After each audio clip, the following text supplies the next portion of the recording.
Hello learners, welcome back to my channel. ये है full केविस मैदान सीरीज चैप्टर 4 पार्ट 2।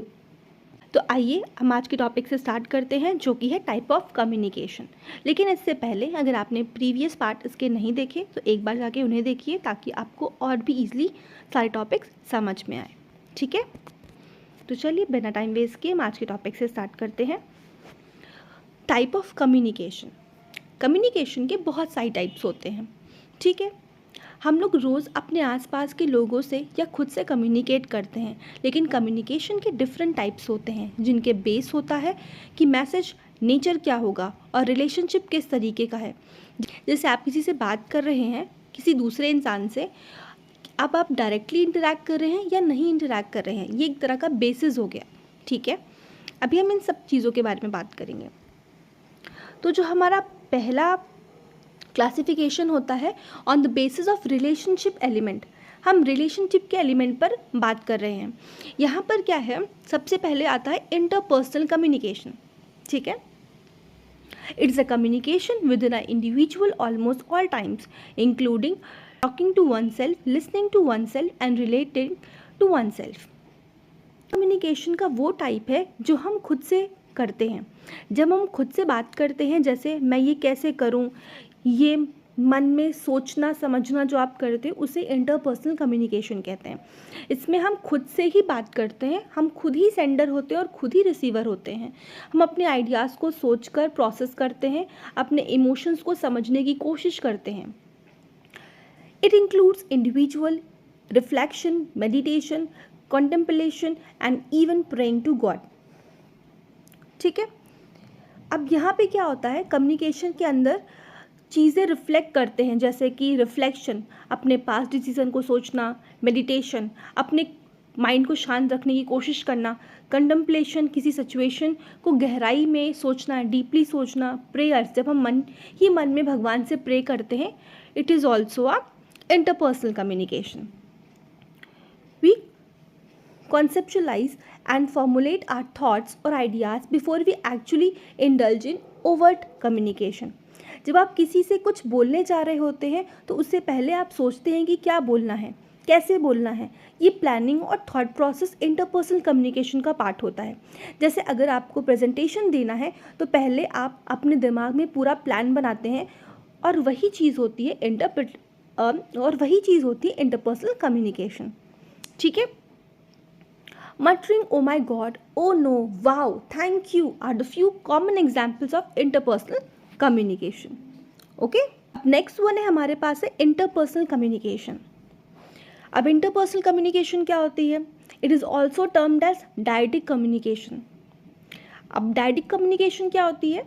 यहाँ पर जब हम दो लोगों के बीच में कम्युनिकेट कर रहे होते हैं, जैसे टीचर और स्टूडेंट, बॉस और एम्प्लॉय, ठीक है, यहाँ पर दो पीपल इन्वॉल्व होते हैं, डायरेक्ट इंट्रैक्शन हो रहा होता है। ठीक है, it is a universal form of face to face routine communication between two people, both sending and receiving the message. ये कम्युनिकेशन दुनिया भर में हर जगह पर कॉमन है। जब दो लोग एक दूसरे से फेस टू फेस बात करते हैं तो वो इंटरपर्सनल कम्युनिकेशन होता है। दोनों लोग मैसेज भेजते हैं और रिसीव करते हैं, यानी कम्युनिकेशन दो तरफा होती है। ठीक है, अब इट मे बी फॉर्मल और इनफॉर्मल, वर्बल और नॉन वर्बल। अभी कुछ भी हो सकती है, फॉर्मल भी हो सकती है, इनफॉर्मल भी हो सकती है, हम एक्सप्रेशंस कर रहे हैं, नॉन वर्बल भी हो सकती है, और या तो हम बोल रहे हैं तो ये वर्बल भी हो सकती है। ठीक है, next one is it take place anywhere by mean of word, sound, facial expression, gestures, postures. ये कम्युनिकेशन किसी भी जगह हो सकता है, घर, ऑफिस, कैफ़े, फ़ोन। इसमें कहने का तरीका सिर्फ बोलना नहीं होता, बल्कि आपके चेहरे के एक्सप्रेशंस, हाथों के इशारे, गेस्चर्स, आई कॉन्टैक्ट भी बहुत कुछ आपकी कम्युनिकेशन पे रिफ्लेक्ट करते हैं। ठीक है, अपनी कम्युनिकेशन को इफ़ेक्ट डालते हैं। Okay, it is an effective communication situation because you can get immediate feedback. अब आप यहाँ पर आपको इमीडिएट फीडबैक मिलता है। ठीक है, जैसे आपने किसी से कुछ बोला और सामने वाले ने तुरंत जवाब दिया या रिएक्ट किया, तो ये फीडबैक क्या है, इमीडिएट मिल रहा है। तो यहाँ पे फीडबैक क्या होता है, बहुत स्ट्रांग होता है, मतलब आपकी कम्युनिकेशन को स्ट्रांग बना देता है। ठीक है, Next one, due to the proximity between the sender and the receiver, the interpersonal communication has emotional appeal too. It can also motivate, encourage, and coordinate work more effectively rather than other form of communication. जब दो लोग पास में होते हैं और face to face बात करते हैं तो उनमें एक इमोशनल कनेक्शन बन जाता है. ऐसी कम्युनिकेशन से आप दूसरे को मोटिवेट कर सकते हो, इनकरेज कर सकते हो, है ना. जैसे कि टीचर स्टूडेंट को समझाने की कोशिश करता है, उन्हें सपोर्ट करता है, तो ये क्या हो रहा है, एक इंटरपर्सनल कम्युनिकेशन है और आपको इमोशनल स्ट्रेंथ भी मिल रही होती है. ठीक है. Next one, the efficacy of interpersonal communication depends very much on the mutual relationship between two partners in communication, their status, roles and skills. अब जो इंटरपर्सनल कम्युनिकेशन होती है ना, कितना इफेक्टिव होगा ये डिपेंड करता है कि दो लोगों के बीच में रिलेशनशिप कैसा है, दोनों का स्टेटस कैसा है, दोनों की रोल्स या स्किल्स कैसी हैं. अगर बॉस और एम्प्लॉय के बीच में गैप है तो कम्युनिकेशन भी जो है वो फ्रीली नहीं होगा. ठीक है, इफेक्टिव नहीं होगा बहुत ज़्यादा. फ्रेंड टू फ्रेंड कम्युनिकेशन है तो यहाँ पर चांसेस हैं कि बहुत अच्छी कम्युनिकेशन हो. ठीक है. अगर दोनों का स्टेटस सेम नहीं है, मान लो कोई जूनियर है और कोई सीनियर है, तो वहाँ पे स्टेटस गैप आ जाएगा, जिससे क्या होगा, कम्युनिकेशन बहुत ज़्यादा इफेक्टिव नहीं हो पाई, क्योंकि एक गैप बन जा रहा है दोनों के बीच में स्टेटस का. ठीक है. Last one, it has a greater scope of grapevine. Grapevine communication क्या होती है, ये एक टर्म है grapevine. Grapevine communication का मतलब होता है ये इनफॉर्मल गॉसिप टाइप का. ठीक है, जो इनफॉर्मल गॉसिप्स होती हैं. इंटरपर्सनल कम्युनिकेशन फॉर्मल भी हो सकती है, इसलिए यहाँ पर गॉसिप या अनऑफिशियल कम्युनिकेशन जल्दी फैलती है. जैसे ऑफिस में दो कलीग्स इनफॉर्मल बात करते हैं किसी न्यूज़ को दूसरे डिपार्टमेंट तक पहुँचाने में. ठीक है. कम्युनिकेशन जो है वो फर्दर सब डिवाइडेड है फॉर्मल एंड इनफॉर्मल में. ठीक है. तो फॉर्मल इंटरपर्सनल कम्युनिकेशन क्या होती है, जहाँ पे मीटिंग्स होती हैं, इंटरव्यूज़ होते हैं, कॉन्फ्रेंस हो रही होती है, यहाँ पर रोल्स डिफाइंड होते हैं और टोन प्रोफेशनल होती है आपकी, आपको फुल प्रोफेशनल रहना होता है. दूसरी होती है इनफॉर्मल इंटरपर्सनल कम्युनिकेशन, जहाँ हम फ्रेंड्स के साथ बात कर रहे होते हैं, घर के मेम्बर्स के साथ बात कर रहे होते हैं. इसमें टोन जो होगी आपकी वो फ्रेंडली होगी और आपका लैंग्वेज भी होगा वो बहुत ज़्यादा प्रोफेशनल नहीं होगा, रिलैक्स लैंग्वेज होगी आपकी, आप नॉर्मली बात करोगे, स्लैंग्स बोल सकते हो यहाँ पे आप थोड़ा बहुत. ठीक है. नेक्स्ट हमारे पास है ग्रुप कम्युनिकेशन. ठीक है. तुम्हारा नेक्स्ट टॉपिक है ग्रुप कम्युनिकेशन. अब ग्रुप कम्युनिकेशन क्या होती है. Group communication situations are quite common in day to day life. तो ग्रुप कम्युनिकेशन जो है वो हमारी डे टू डे लाइफ में बहुत ही इंपॉर्टेंट पार्ट होता है. जैसे स्कूल्स में क्लासमेट्स के बीच में डिस्कशन, ऑफिस में टीम मीटिंग्स या घर में फैमिली के साथ डिस्कशंस, ये सारे एग्जांपल्स क्या होते हैं, ग्रुप कम्युनिकेशन के होते हैं. Our education background, profession, economic status, religious affiliation etcetera distinguish us and make us belong to one or more group at the same time. यानी कि हर एक इंसान अपने एक अलग बैकग्राउंड का होता है. जैसे एजुकेशन तो स्कूल कॉलेज वाला हो गया जो ग्रुप हो रहा है, प्रोफेशनल तो जॉब की फील्ड से जो आपका ग्रुप फॉर्म हो रहा है, रिलीजन जो आपके रिलीजन के अकॉर्डिंग आपका जो ग्रुप फॉर्म हो रहा है, इनकम स्टेटस के अकॉर्डिंग जो आपका ग्रुप फॉर्म हो रहा है. ये इन सब फैक्टर्स की वजह से हम एक नहीं बल्कि बहुत सारे ग्रुप का पार्ट होते हैं. जैसे एक स्टूडेंट हो सकता है एक स्कूल ग्रुप का भी पार्ट और एक रिलीजियस ग्रुप का पार्ट भी हो सकता है. Right. A group is similar of people that has common goals, interact with one another to attain the goal, recognize one another's existence and see themselves as a part of the group. तो इसका मतलब है सिर्फ लोग एक साथ होना नहीं होता है. एक रियल ग्रुप वो होता है जिसका कॉमन गोल्स हों, साथ में इंटरेक्ट करते हों, एक दूसरे को रिकॉग्नाइज करते हों और खुद को उस ग्रुप का हिस्सा समझते हों. राइट.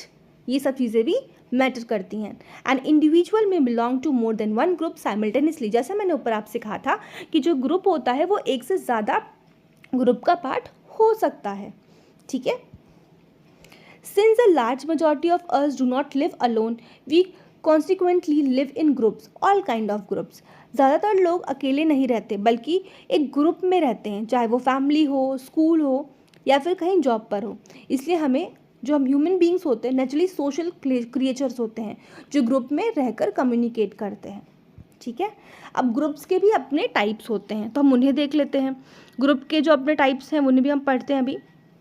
ओके. तो पहले हमारे पास और भी टॉपिक है इसके बीच में, वो देख लेते हैं।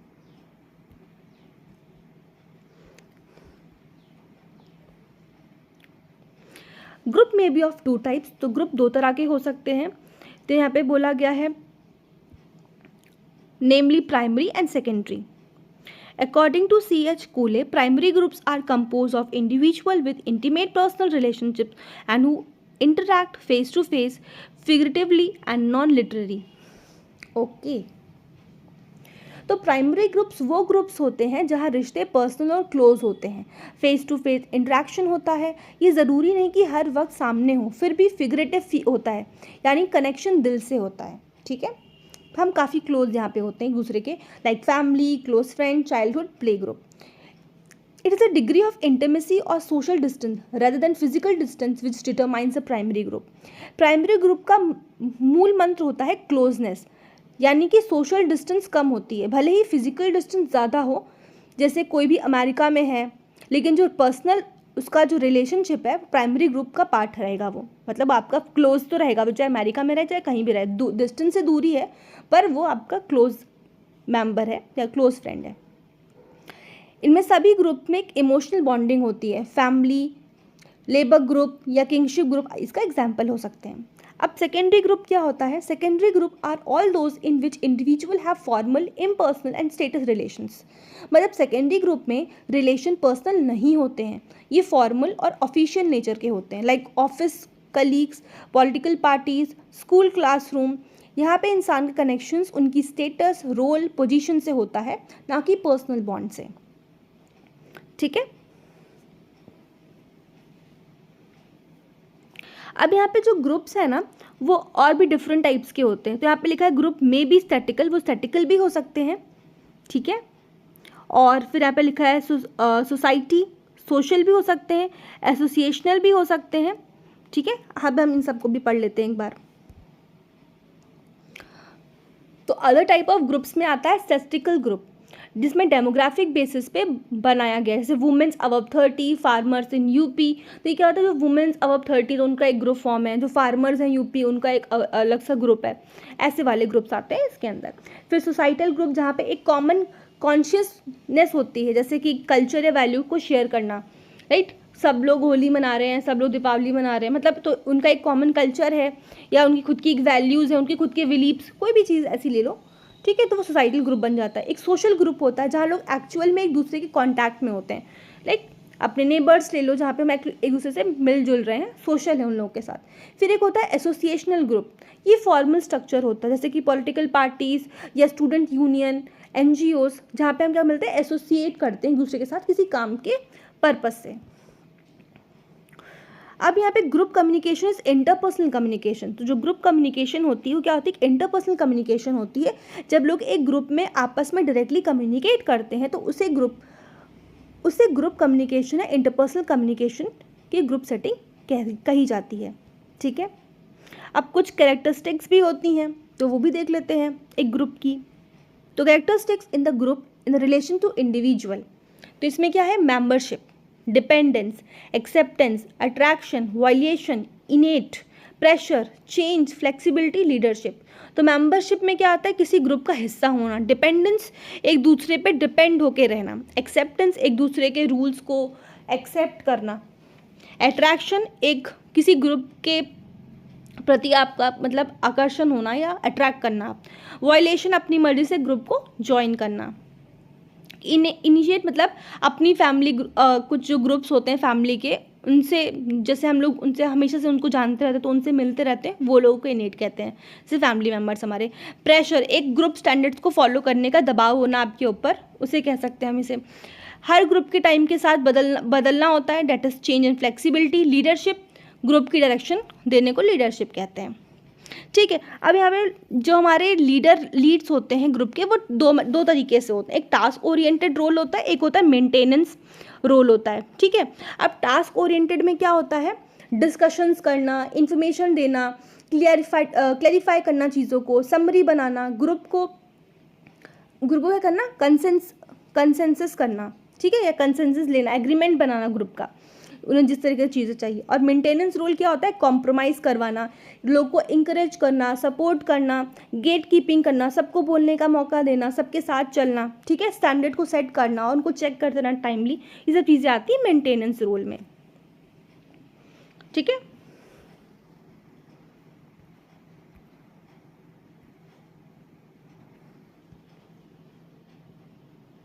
अब यहाँ पर एक चीज़ बचती है हमारे पास, जो हमारी लीडरशिप होती है ना, वो डेमोक्रेटिक, अथॉरियन और लेज़ी-फेरे, मतलब क्रिएटिव एंड कमिटेड पीपल भी हो सकती है, ठीक है। The careful balance of interaction in dyad no longer exist in group communication. तो डायडेटिक कम्युनिकेशन में जो बैलेंस मेंटेन करना ईजी होता है, लेकिन ग्रुप में सब लोग एक जैसे नहीं होते, इसलिए इंटरेक्शन थोड़ा कॉम्प्लेक्स हो जाता है, ठीक है। Best group size in between 5 and 7 members. According to ब्रेकर कहते हैं कि अगर ग्रुप छोटा हो तो हर कोई एक्टिवली पार्टिसिपेट कर सकता है और डिस्कशन प्रोडक्टिव भी निकलेंगे वहाँ पर, जो भी डिस्कशन हम वहाँ पे करेंगे। Group can function on the basis of committee और कॉन्फ्रेंसेस। तो हम क्या कर सकते हैं, जो हमारे ग्रुप है उनको या तो हम कमिटी के बेस तरीके से या तो कॉन्फ्रेंस के बेसिस पे क्या करना चाहिए, फंक्शन करवाना चाहिए। कमिटी क्या होगी, छोटा ग्रुप होगा, स्पेसिफिक टास्क के लिए बनाया जाएगा, और कॉन्फ्रेंस ये होते हैं बड़े ग्रुप्स होते हैं जहाँ पे फॉर्मल डिस्कशंस या इश्यूज़ को हम रेज करते हैं। Group communication is considered effective as it provide an opportunity for a direct interaction among the members and help in bringing about change in attitude and beliefs. Group communication जो होती है काफ़ी powerful होती है, क्योंकि सब मेंबर्स अपना view point directly रख सकते हैं, एक दूसरे के विचार सुनकर एटीट्यूड और बिलीफ में पॉजिटिव चेंज आ सकता है, टीम बिल्डिंग और अंडरस्टैंडिंग बढ़ती है इससे, ओके। अब हमारा नेक्स्ट टॉपिक पे बात करेंगे, दैट इज मास मीडिया या फिर कम्युनिकेशन। मतलब वी कैन से, हम इसे कह सकते हैं चाहे तो मास मीडिया कहें या फिर मास कम्युनिकेशन कहें। Mass communication and mass media are generally considered synonymous. लोग आमतौर पर मास कम्युनिकेशन और मास मीडिया को दोनों एक ही समझते हैं, लेकिन टेक्निकली ये दोनों लोग अलग टर्म्स होती हैं। मास कम्युनिकेशन का मतलब होता है process of communication with large audience, और मास मीडिया का मतलब होता है टूल्स या चैनल जिनके थ्रू मास कम्युनिकेशन होता है, ठीक है। ये दोनों एक दूसरे से क्लोजली रिलेटेड तो होते हैं पर एक नहीं होते, ओके। अब मास कम्युनिकेशन की 3 इंपॉर्टेंट कैरेक्टरिस्टिक्स होती हैं। तो पहला आपको दिख रहा होगा, पहला क्या है, audience is large and heterogeneous. Mass communication का सबसे बड़ा फीचर है कि इसकी ऑडियंस बहुत बड़ी होती है और सभी अलग अलग बैकग्राउंड के लोग होते हैं, यानी हेट्रोजीनियस। जैसे टीवी और रेडियो बहुत सारे लोग देखते हैं एक साथ, ठीक है। न्यूज़पेपर भी मास ऑडियंस तक पहुंचाता है, लेकिन टीवी और रेडियो की रीच ज़्यादा होती है, exactly.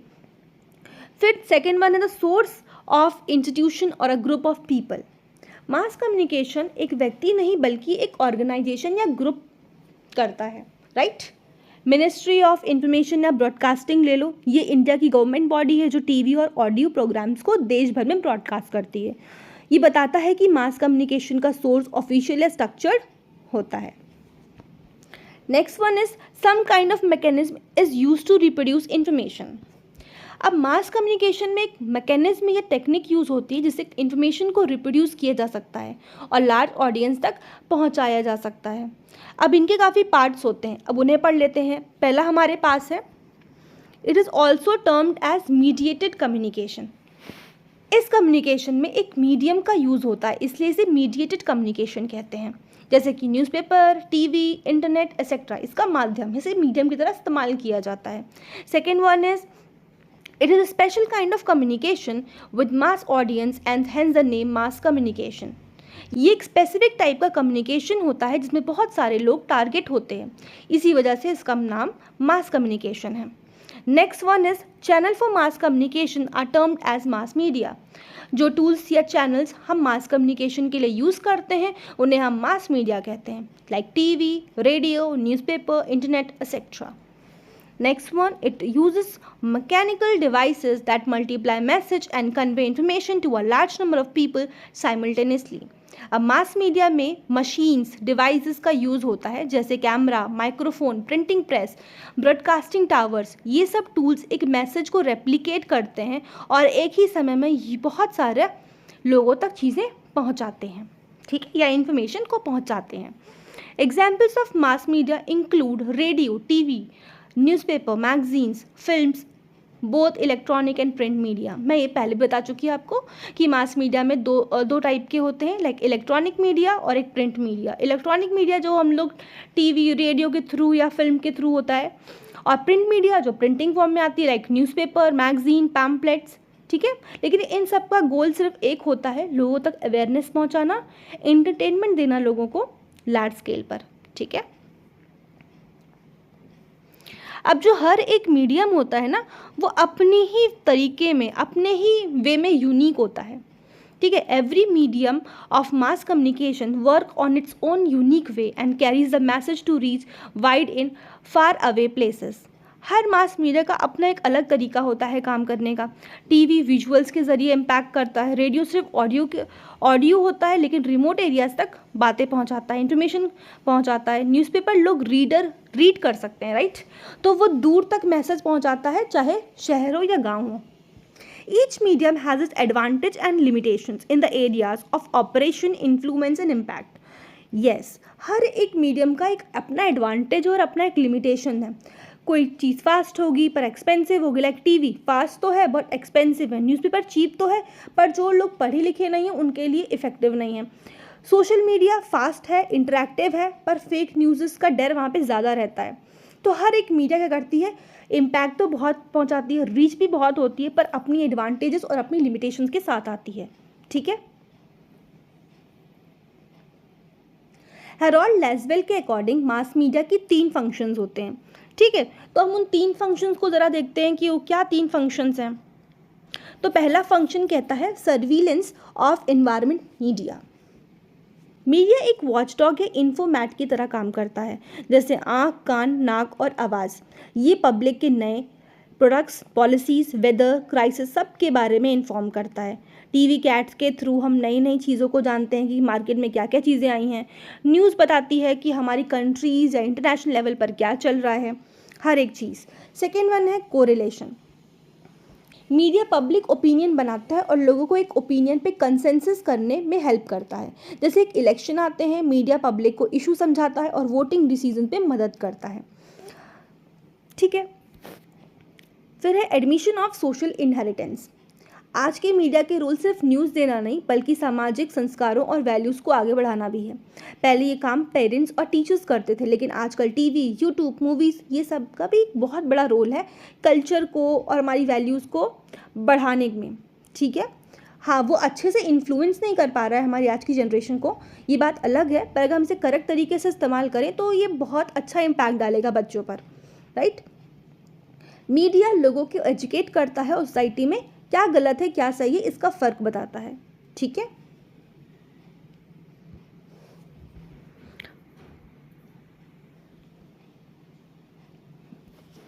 Mass media and society. अब मास मीडिया सोसाइटी के बारे में बात करते हैं। Almost everyone get his or her information about the world, nation, local affairs from the mass media. आज के समय में हर एक व्यक्ति अपनी डेली इन्फॉर्मेशन, चाहे वो देश से रिलेटेड हो, शहर से हो या फिर किसी दुनिया किसी भी कोने से हो, मोस्टली मास मीडिया से ही मिलता है, ठीक है। This gives both print and broadcast journalism important function. तो इसी वजह से प्रिंट मीडिया या ब्रॉडकास्ट मीडिया दोनों ही पावर और रिस्पॉन्सिबिलिटी बढ़ जाती है, दोनों की ही रिस्पॉन्सिबिलिटी हो जाती है कि लोगों को अवेयर करना, जागरूक करना। अब इनका कुछ इम्पैक्ट्स होते हैं फॉलोइंग फॉर्म्स में, ठीक है, वो देख लेते हैं क्या इम्पैक्ट कैसे कर सकती हैं। Creating an opinion. मीडिया लोगों के विचार और सोचने के तरीकों को शेप कर सकता है। Setting political agenda. Media decide करता है कि सोसाइटी में क्या इश्यूज इंपॉर्टेंट है और ये पब्लिक ओपिनियन से भी ब्रॉडर कॉन्सेप्ट होता है। ये हमें लिंक करता है गवर्नमेंट और पीपल से, ठीक है। लोग सरकार तक अपनी बातें जो पहुंचाते हैं वो थ्रू मीडिया पहुंचा सकते हैं। Act as a governments watchdog. ये बहुत इंपॉर्टेंट टॉपिक है, ऐसा मैंने क्वेश्चन भी देखा हुआ था, फिर इन द ब्लैंक्स के फॉर्म में आया था, या फिर government is also known as something करके मीडिया के फॉर्म में था। तो ये मैं क्वेश्चन देख चुकी हूँ, कि हाँ गवर्नमेंट्स वॉचडॉग किसे कहा जाता है, ठीक है, ऐसा क्वेश्चन था एग्जाम में।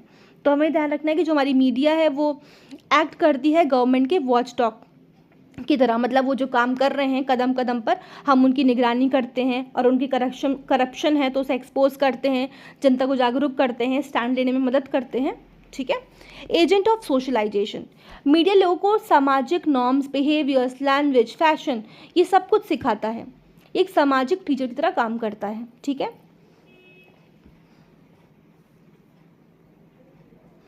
Communication can also be characterized on the basis of involvement of parties as interpersonal, intrapersonal, interpersonal and अपर्सनल, ठीक है। तो बोला गया जो हमारी कम्युनिकेशन है वो 3 बेसिस पे कैरेक्टराइज हो सकती है। एक इंट्रापर्सनल, जैसे मैंने कहा था हम अपने आप से कम्युनिकेट करते हैं, मेडिटेशन करना या फिर खुद ही न्यूज़पेपर को क्वाइटली पढ़ना या अपनी बातों को मेमोराइज करना, खुद से सोचना, खुद से बातें करना, वो इंट्रापर्सनल हो गया। इंटरपर्सनल जहाँ पे 2 व्यक्ति आपस में बात कर रहे होते हैं, लाइक एम्प्लॉय और बॉस, टीचर और स्टूडेंट। अपर्सनल कम्युनिकेशन क्या होती है, जब मीडिया या एडवर्टीजमेंट मास ऑडियंस को एड्रेस करता है बिना किसी पर्सनल कनेक्शन के। तो एक नया टर्म हमने सीखा, अपर्सनल कम्युनिकेशन, ठीक है, ये ज़रूर पढ़ लेना। अब हम नेक्स्ट टॉपिक पर बढ़ते हैं जो कि है हमारा communication types on the basis of channel. Channel के बेसिस पे कम्युनिकेशन के टाइप्स क्या हैं। तो यहाँ पे आपको 2 टाइप मिलेंगे, पहला है वर्बल कम्युनिकेशन और दूसरा है नॉन वर्बल कम्युनिकेशन। तो वर्बल कम्युनिकेशन क्या होता है। Verbal communication means use of words in communication process. In verbal communication message is transmitted verbally, that is by making use of word. तो वर्बल कम्युनिकेशन का मतलब है जब हम कम्युनिकेशन के प्रोसेस में वर्ड्स या शब्दों का यूज़ करते हैं, इसमें मैसेज को लिखकर या बोलकर कम्युनिकेट किया जाता है, ठीक है। यहाँ पे मैसेज स्पोकन रिटन वर्ड्स के थ्रू सेंड किया जाता है। 2 तरीके से वर्बल कम्युनिकेशन होती है, एक ओरल होती है और एक रिटर्न होती है। वर्बल कम्युनिकेशन में एक गोल्डन रूल होता है, KISS, which means keep it short and simple. इसका फुल फॉर्म आ सकता है मेरे अकॉर्डिंग, या फिर आपको इसका शॉर्ट फॉर्म पता होना चाहिए।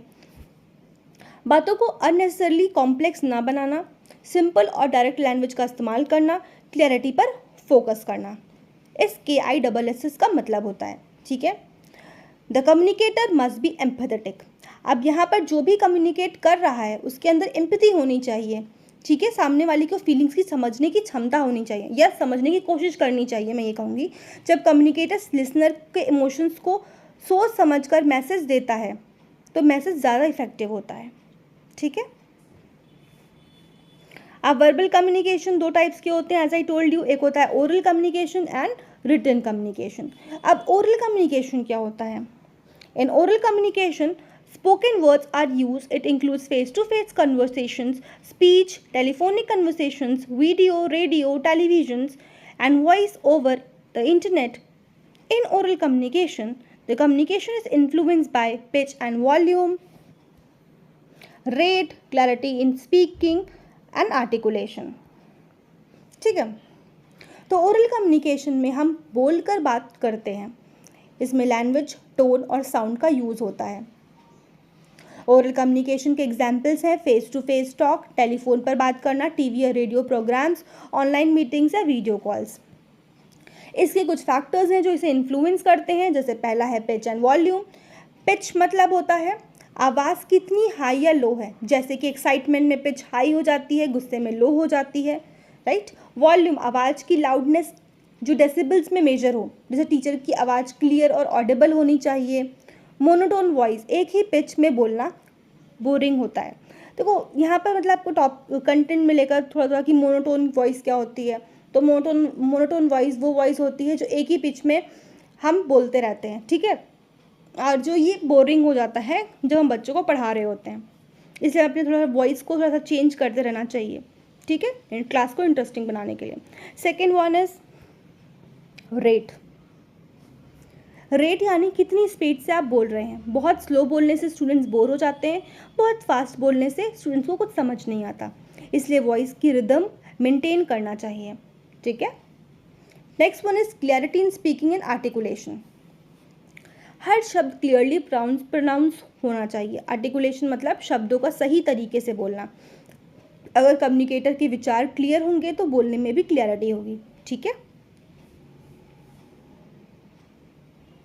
अब पिच, वॉल्यूम, रेट, क्लियरिटी, इन सभी को पैरा लैंग्वेज भी कहते हैं, ठीक है। तो ये आप ये टर्म याद रखना कि ये पूछ सकता है कंपोनेंट्स ऑफ पैरा लैंग्वेज क्या होते हैं। अब हम कुछ एडवांटेजेस की बात कर लेते हैं जो ओरल लैंग्वेज की होती हैं। पहला होता है स्पॉन्टेनियस और नेचुरल होती है, ठीक है। तो ओरल कम्युनिकेशन क्या होती है, स्पॉन्टेनियस होती है और नेचुरल होती है, मतलब सामने वाला जो बोलेगा उसके अकॉर्डिंग मेरा रिप्लाई होगा, कुछ सोचा समझा कुछ नहीं होगा, पहले से प्री प्लान नहीं होगा, ठीक है। और समझना क्या होता है, काफ़ी इजी होता है।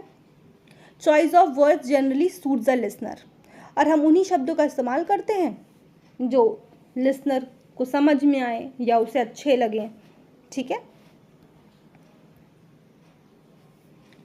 नॉन वर्बल क्लूज भी सपोर्ट करते हैं, मतलब हम अगर कुछ चीज़ें गेस्चर्स में बोलें तो वो भी क्या होगा, यहाँ पर सपोर्ट हो जाएगा, मतलब वो एड ऑन कर जाएगा हमारी कम्युनिकेशन में। फिर स्पीकर सामने होता है तो फीडबैक भी हमें ईजिली मिल जाता है, फीडबैक मिल जाता है हमें। स्पीकर और लिसनर के बीच में बॉन्डिंग जो होती है वो डेवलप हो जाती है, अच्छा एक रिलेशनशिप डेवलप हो जाता है, क्लोज। अब कुछ लिमिटेशंस भी होती हैं, हर चीज़ की सिर्फ एडवांटेजेस नहीं होते, कुछ लिमिटेशंस भी होती हैं। तो पहली लिमिटेशन है, वर्ड्स हवा में उड़ जाते हैं तो रिकॉर्ड नहीं होते, राइट।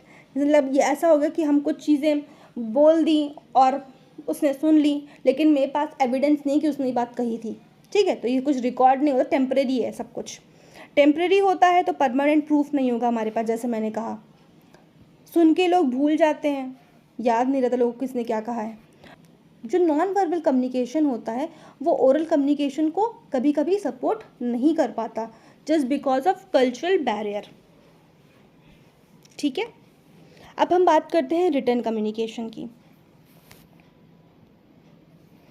रिटन कम्युनिकेशन के बारे में बात करते हैं। In written communication, written signs and symbols both in printed or handwritten form can be used. तो जैसा रिटन कम्युनिकेशन क्या होता है, यहाँ पे मैसेज जो है लिख कर दिया जाता है, हैंड रिटन या प्रिंटेड फॉर्म में होता है, और ये एक फॉर्मल तरीका होता है, ठीक है। पिक्चर्स, ग्राफ्स का इस्तेमाल किया जाता है, ठीक है। चार्ट्स का इस्तेमाल करते हैं मैसेज को क्लियर बनाने के लिए। यहाँ पे विजुअल्स जो होते हैं, हम विजुअल्स का इस्तेमाल करते हैं अपनी कम्युनिकेशन को सपोर्ट करने के लिए। अगर कम्युनिकेटर की राइटिंग स्किल स्ट्रॉन्ग है तो मैसेज भी ज़्यादा इफेक्टिव होगा और प्रोफेशनल इम्पैक्ट पड़ेगा। लेकिन अगर ग्रामेटिकल मिस्टेक्स हो जाएंगी तो वो मैसेज क्या है, सामने वाले को कंफ्यूज कर सकता है, जो रिसीवर होगा वो कंफ्यूज हो सकता है। ईमेल्स, लेटर, रिपोर्ट्स और मेमो, इन सब ये सब क्या होते हैं, इसके एग्जाम्पल्स हैं, ओके।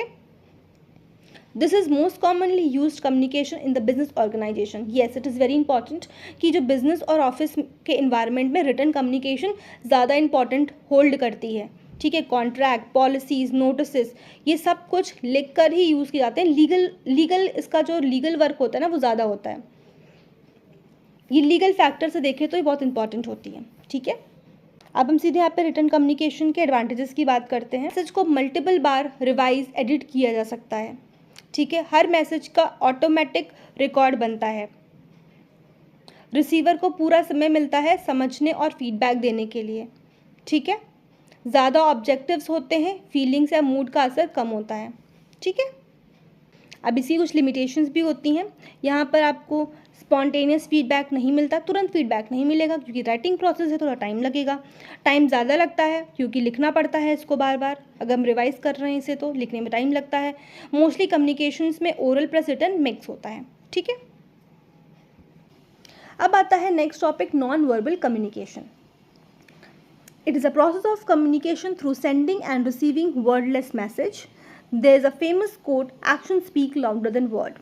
तो नॉन वर्बल कम्युनिकेशन एक प्रोसेस है जिसमें शब्दों का यूज़ नहीं होता, हम एक्शन, एक्सप्रेशन और गेस्चर्स के थ्रू अपने मैसेज को दूसरे तक पहुंचाते हैं। ये कोट जो है कहता है action speak louder than word, का मतलब हुआ यानी लोग अपने काम से ज़्यादा अपने एक्शन से समझते हैं, ठीक है। शब्दों से कम लेकिन एक्शन से ज़्यादा समझते हैं, ठीक है। इस टाइप की कम्युनिकेशन में body language, eye contact, facial expression, gestures, posture, tone of voice, ये सब काफ़ी इंपॉर्टेंट रोल प्ले करते हैं। Communication other than oral and return is called non verbal communication. ऐसे सारे मैथड जिसमें बोलना या लिखना इन्वॉल्व नहीं होता तो उन्हें हम नॉन वर्बल कम्युनिकेशन कैटेगरी में डाल देते हैं। Non verbal communication help the receiver in better interpretation of the message. तो जब आप किसी से बात करते हैं और आपकी बॉडी लैंग्वेज स्ट्रांग होती है तो सामने वाला आपके मैसेज बेटर समझता है, इसलिए ये कम्युनिकेशन इफेक्टिव होती है। अब कुछ एलिमेंट्स भी होते हैं, तो 3 एलिमेंट्स हैं नॉन वर्बल कम्युनिकेशन में, जिसमें सबसे पहले होता है अपीयरेंस। अपीयरेंस का मतलब होता है कोई चीज़ कैसी दिख रही है। इसमें आपको कपड़े आपके कैसे हैं, स्टाइल, सफाई, सब कुछ काउंट होता है। साथ ही जहाँ आप बात कर रहे हैं उस प्लेस का मतलब वहाँ का इन्वायरमेंट कैसा है, एम्बियंस कैसा है, ये भी मैटर करता है। लाइक इंटरव्यू का जो ड्रेस है वो काफ़ी मैटर करता है। आप कितने टाइम पे पहुँच रहे हो और क्या ड्रेस आपने ड्रेस को डाला हुआ है, क्या ड्रेस पहनी है, वो क्या करेगा, इफ़ेक्ट करेगा चीज़ों को। ठीक है। Next one is body language. Body language जो है वो आपके शब्दों से ज़्यादा बोलता है। ठीक है। तो फेस के एक्सप्रेशंस, हाथों के गेस्चर्स, बैठना या खड़े होने के जो पोस्चर्स होते हैं, ये सब चीज़ें क्या करती हैं, ज़्यादा इफ़ेक्टिव होती हैं, ज़्यादा इंप्रेशन छोड़ती हैं लोगों पर। अगर स्माइल हो तो फ्रेंडलीनेस दिखता है, और अगर आप स्माइल नहीं कर रहे हो तो लगता है आप गुस्से में हो। ठीक है, ये सारी आपकी बॉडी लैंग्वेज का पार्ट हो गई। तो last one is sound. Voice का टोन कैसा था, वॉल्यूम जो है वो सॉफ्ट या लाउड है, स्पीच की स्पीड कैसी थी, जल्दी जल्दी तो नहीं बोल रहे हो, बहुत धीमा तो नहीं बोल रहे हो, ये सब भी चीज़ें आती हैं इसके अंदर। ठीक है। Classification based on purpose and style. तो इसमें सबसे पहले कौन आता है, सबसे पहले आता है आपका फॉर्मल कम्युनिकेशन। तो फॉर्मल कम्युनिकेशन एक ऐसा प्रोसेस होता है जिसमें रूल्स, रेगुलेशन और स्ट्रक्चर फॉलो किए जाते हैं। ये जनरली ऑफिस, स्कूल, इंस्टीट्यूशंस में इस्तेमाल होता है। It follow a organisation structure, it can be upward or downward across hierarchy. Use of right language and correct pronunciation is required. इस कम्युनिकेशन का एक डिफाइंड फ्लो होता है, या फिर कहो इन्फॉर्मेशन जूनियर से सीनियर तक पहुंच रही है, या फिर सीनियर्स की इन्फॉर्मेशन जूनियर तक पहुंचाई जा रही है। तो यहाँ पे जो हायरार्की होगी, चाहे वो अपवर्ड टू डाउनवर्ड होगी, चाहे डाउनवर्ड टू अपवर्ड होगी। फॉर्मल कम्युनिकेशन में प्रोफेशनल और रिस्पेक्टफुल लैंग्वेज का यूज़ करना ज़रूरी होता है। ग्रामर और प्रोनाउंसिएशन गलत होने से इम्पैक्ट आपका गिर जाता है। असिस्टेंट प्रोफेसर टू प्रिंसिपल, ये एक हायरार्की हो सकती है जहाँ पे एक प्रोफेसर अगर प्रिंसिपल से बात करना चाहता है तो डायरेक्टली वो बात नहीं कर सकता, वो पहले एचओडी से बात करेगा और उसके बाद ही उनके थ्रू ही वो प्रिंसिपल से बात कर पाएगा। ठीक है, ये एक हायरार्की शो करता है ऑर्गेनाइजेशन की। Second word is informal communication. Informal communication channel exist along with formal communication. ठीक है, it mainly address the social needs of the employee. तो हर एक ऑर्गेनाइजेशन में फॉर्मल के साथ साथ इनफॉर्मल कम्युनिकेशन भी होती है, जैसे लंच ब्रेक्स में कलीग्स के साथ बात करना, फैमिली फ्रेंड से बात करना, उनसे रिलेटेड कन्वर्सेशंस करना, ये क्या हो गया, इनफॉर्मल कम्युनिकेशन हो गई। ये कम्युनिकेशन इमोशनल बॉन्डिंग, ट्रस्ट और फ्रेंडलीनेस बनाता है। इसमें रूल्स फॉलो नहीं होते, बस नेचुरल फ्लो होता है। ठीक है। No formal rules and regulations are followed. कोई ड्रेस कोड नहीं, कोई फॉर्मेट नहीं, कोई लैंग्वेज बैरियर नहीं। जैसे आप मान लो व्हाट्सएप पे बात कर रहे हो, कैंटीन में गॉसिप कर रहे हो, ये क्या हो गया, इनफॉर्मल कम्युनिकेशन का पार्ट हो गया। अ लॉट ऑफ डिस्टॉर्शन और फिल्टरिंग में take place, termed as grapevine. अब एक शब्द ग्रेप वाइन, मैंने पहले भी कहा था और अभी भी कह रही हूँ कि एक शब्द होता है ग्रेप वाइन। ठीक है, तो ग्रेप वाइन से क्वेश्चंस आते हैं, ग्रेप वाइन क्या होता है। तो ग्रेप वाइन क्या होता है कि इनफॉर्मल कम्युनिकेशन को ही हम ग्रेप वाइन कहते हैं। ठीक है, हम ये कह सकते हैं जो इनफॉर्मल कम्युनिकेशन है वो ग्रेप वाइन होती है। और ग्रेप वाइन क्या होती है, इधर उधर की कम्युनिकेशन करना और ट्विस्ट होकर वो आगे बढ़ती जाती है। जैसे मैं कहूँ कि कोई गॉसिप है, एक के पास से दूसरे के पास गई, उसने मिर्च मसाला करके दूसरे को बता दिया। ठीक है, ये होगी ग्रेप वाइन। तो इनफॉर्मल कम्युनिकेशन में बात इधर उधर ट्विस्ट होकर आगे बढ़ती है, जिसे ग्रेप वाइन कम्युनिकेशन कहा जाता है। ये रूमर्स या गॉसिप का सोर्स भी होता है। ठीक है। Classification on the basis of direction. सबसे पहले इसमें हमारे पास आता है vertical communication. This is basically formal communication. तो वर्टिकल कम्युनिकेशन एक ऑफिशियल या फॉर्मल कम्युनिकेशन होता है जिसमें मैसेज एक स्ट्रक्चर्ड हायरार्की में पास किया जाता है। This can be upward or downward. तो ये अपवर्ड भी हो सकता है और डाउनवर्ड भी। अपवर्ड का मतलब जब लोअर लेवल एम्प्लॉय अपने सीनियर्स को रिपोर्ट करते हैं तो वो अपवर्ड कम्युनिकेशन होती है। डाउनवर्ड कम्युनिकेशन कब होती है, जब सीनियर स्टाफ अपने जूनियर्स को इंस्ट्रक्ट या गाइडलाइन इन्फॉर्मेशन देता है। ठीक है। सेकेंड वन इज लेटरल और हॉरिजॉन्टल कम्युनिकेशन। अब इसमें क्या होता है, communication with people at same level in hierarchy that are peers and colleagues. जब आप अपने सेम लेवल के कलीग्स या टीम मेंबर्स के साथ बात करते हैं तो हॉरिजॉन्टल कम्युनिकेशन कहा जाता है उसे। This may be combine both formal and informal communication. ये कम्युनिकेशन कभी कभी फॉर्मल मीटिंग्स में होता है और कभी कभी इनफॉर्मल कन्वर्सेशंस जैसे ब्रेक टाइम में डिस्कशंस में भी होता है। This is most effective communication. Horizontal communication सबसे फास्ट और इफेक्टिव होता है क्योंकि इसमें मिडिल अथॉरिटी का इंटरफेरेंस कम होता है। ठीक है। डिपार्टमेंट जितना ज़्यादा कनेक्टेड होता है उतनी ही ज़्यादा हॉरिजॉन्टल कम्युनिकेशन की ज़रूरत होती है, जैसे एचआर और अकाउंट्स का कोऑर्डिनेशन। ओके, अब हम बात करते हैं डायगोनल कम्युनिकेशन की। तो डायगोनल कम्युनिकेशन देख लेते हैं, वो क्या होता है। Diagonal communications are effective as hierarchical bindings are removed. Diagonal communication में पोजीशन या रैंक मैटर नहीं करती। एक लोअर एम्प्लॉय भी डायरेक्टली किसी हायर पोजीशन के पास जा सकता है बात करने के लिए। It facilitates in building relationship and bonding between the superior and the subordinate. ये कम्युनिकेशन बॉन्डिंग और ट्रांसपेरेंसी बढ़ाता है, किसके बीच में, सीनियर्स और जूनियर्स के बीच में। ठीक है, और यहाँ पे टीम वर्क भी इम्प्रूव होता है। Next is communication network. Communication network क्या होता है। Communication network shows all the communication patterns और रिलेशनशिप्स। तो ऑर्गेनाइजेशन के अंदर किस तरह के लोग एक दूसरे से कम्युनिकेट करते हैं वो कम्युनिकेशन नेटवर्क को फॉर्म में शो किया जाता है। लाइक चेन नेटवर्क है, व्हील नेटवर्क है। चेन मतलब वो लोग बिल्कुल लाइन में है, सुपीरियर से सबऑर्डिनेट तक आपका जो इन्फॉर्मेशन फ्लो करेगा, चेन हो गया। फिर व्हील का मतलब है कि एक सेंटर में आदमी है जो सबको इन्फॉर्मेशन पहुंचाएगा अलग अलग। सर्कल हो गया कि एक इंसान दो लोगों से कम्युनिकेट कर सकता है, फिर वो दो लोग बाकी दो लोगों से कम्युनिकेट कर सकते हैं, ऐसा। और ऑल चैनल्स मतलब होता है कोई किसी से भी कम्युनिकेट कर सकता है। ठीक है, सबसे पहले हमारे पास है चेन कम्युनिकेशन। ये एक लीनियर और फॉर्मल प्रोसेस होता है। हर मैसेज एक फिक्स ऑर्डर में पास होता है, जैसे कि एक ऑफिस में मैसेज पास किया जाता है सुपीरियर टू इन्फीरियर, या फिर कहूँ सुपीरियर से लेकर जो सबऑर्डिनेट तक मैसेज आता है, उसे कह सकते हैं हम लोग चेन नेटवर्क। नेक्स्ट है व्हील नेटवर्क। अब व्हील नेटवर्क में क्या होता है, इसमें एक सेंट्रल लीडर होता है जो सबसे डायरेक्टली बात करता है, पर बाकी मेंबर्स आपस में इंटरेक्ट नहीं करते। ये मोस्टली वन वे कम्युनिकेशन होता है।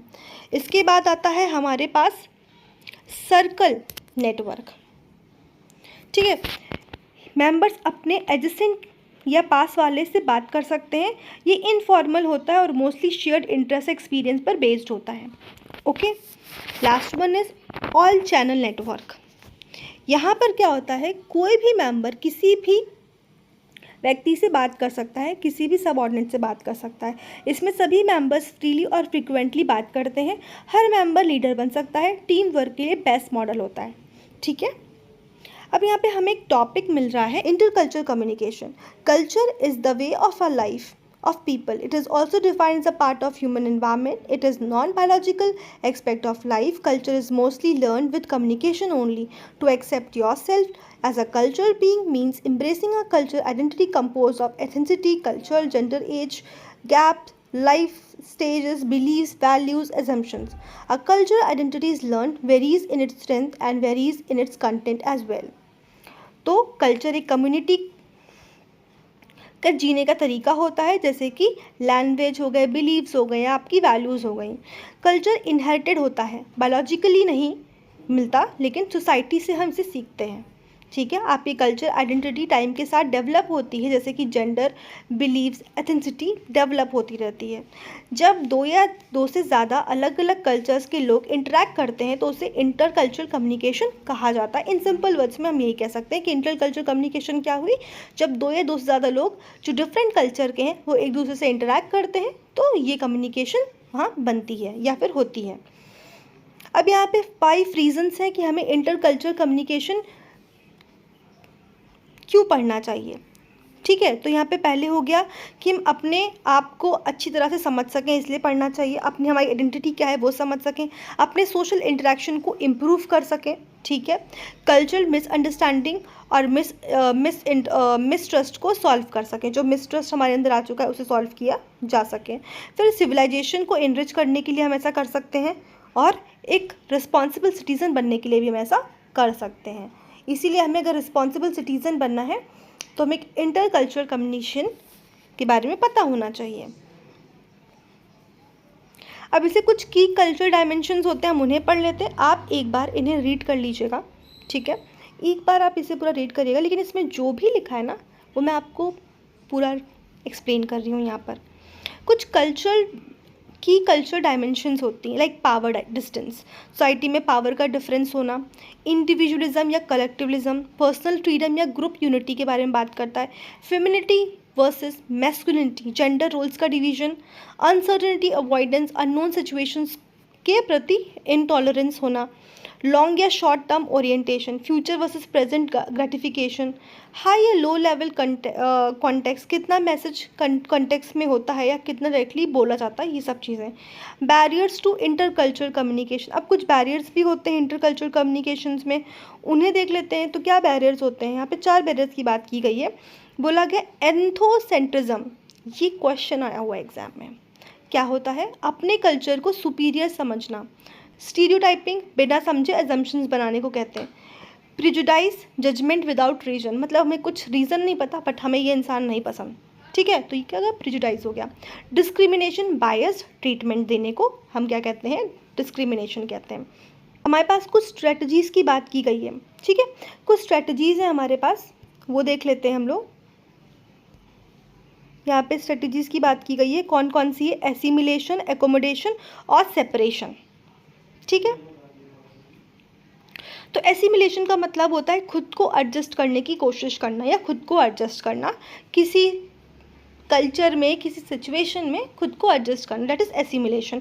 फिर होता है एकोमोडेशन, म्यूचुअल रिस्पेक्ट से अडेप्ट करना, मतलब म्यूचुअली हम आपका कल्चर एक्सेप्ट करते हैं, आप हमारा कल्चर एक्सेप्ट करते हो और हम क्या कर रहे हैं, एक दूसरे की रिस्पेक्ट करना, ठीक है, या आप मेरी बात को एक्सेप्ट कर रहे हो, मैं आपकी बात को एक्सेप्ट कर रही हूँ, तो एक रिस्पेक्ट मेंटेन करना म्यूचुअल। फिर एक होता है सेपरेशन, अपनी आइडेंटिटी मेंटेन करते हुए अलग रहना, मतलब कि मेरी आइडेंटिटी है लेकिन मैं आपसे जुड़ी हूँ पर मेरी खुद की भी आइडेंटिटी है, मतलब मैं एक सेपरेट भी हूँ पर आपके साथ भी हूँ, इसे कहते हैं सेपरेशन। फिर हम कैसे इंटरकल्चरल कम्युनिकेशन को इम्प्रूव कर सकते हैं, इसके हमारे पास 5 चीज़ें गिवन है, ठीक है, हम वो भी देख लेते हैं क्या क्या है। पहला है अपने शब्दों और एक्शंस पर ध्यान रखना, हम क्या बोल रहे हैं, कैसे बोल रहे हैं, इसका ध्यान रखना है। एजम्पशंस को कंट्रोल करना, जो एजम्पशंस हैं उन्हें हमें कंट्रोल करना चाहिए। इंगेज इन ट्रांसपेक्शन, तो यहाँ पे क्या करना है, एम्पैथी दिखाना है कल्चर के अक्रॉस। फिर नॉलेज गेन करनी है, नॉलेज जितनी हो उतना ही अच्छा, और एक्सपीरियंस को भी गेन करना है related to culture. The internet offers a vehicle for searching common values, understanding and approaches to managing a world of different cultures. तो इंटरनेट एक ऐसा प्लेटफॉर्म है जो ग्लोबली अलग कल्चर्स को समझने और कनेक्ट होने का मौका देता है। तो लर्नर्स, ये था हमारा आज का टॉपिक जो मैंने अभी पूरा कंप्लीट कर दिया है। अब हम नेक्स्ट वीडियो में हम लोग क्या करने वाले हैं, कैरेक्टरिस्टिक ऑफ कम्युनिकेशन को कवर करेंगे, ठीक है। अभी तक के लिए हमारा ये टॉपिक फिनिश होता है और ये था हमारा केविस मैदान सीरीज़ का चैप्टर 4 कम्युनिकेशन। अब इसके बाद मिलते हैं हमारे नेक्स्ट वीडियो में, तब तक के लिए बाय बाय।